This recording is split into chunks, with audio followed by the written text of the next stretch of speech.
அது போல சன் மியூசிக்ல பர்த்டே விஷ் எஸ்எம்எஸ் பண்ணுங்கன்னு சொல்ல கீழ ஓடிட்டே இருக்கும். அத பண்ணிடுறது. பண்ணிட்டு ஃபோன் பண்ணி, "ஏய் வரப்போதுடி பாருடி பாருடி நான் உனக்கு விஷ் பண்ணியிருக்கேன்டி" அப்படின்னு சொல்லிட்டு. ஸோ அத பண்ணதும் உடனே வீட்டு ஸ்கூல்ல போய் எல்லாம் சொல்லுவாங்க. "ஏய் நான் அவளுக்கு விஷ் பண்ணேன்டி டீல வந்துச்சு. அவளுக்கு கூட ஃபோன் பண்ண சொன்னேன். அவ கூட பார்த்தாடி" அப்படின்னு. "ஏய் அப்படியா? பரவாயில்லையே எனக்கும் சொல்றி" அப்படின்னு சொல்லி. அதே மாரி எஸ்எஸ் மியூசிக் கிறுக்குன்னு சொல்லிட்டாங்க. கிறுக்கு அவர் பேரு. அ அ பூஜா அவங்கள தான் மேரேஜ் கூட பண்ணியிருந்தாரு. அப்புறம் பூஜா 2வது யாரையோ மேரேஜ் பண்ணிக்கிட்டாங்க. அப்பா மறக்கவே பாப் சாங்லாம் என்னங்க இப்ப நீங்க சொல்றீங்க?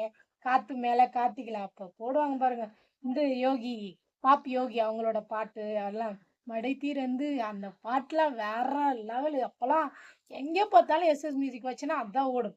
அது மாரி அதுக்கு அந்த டைம்ல இந்த பொல்லாதவன் தனுஷ் அவங்களோட அந்த பாட்டு அ இன்னும் வேற லெவலு.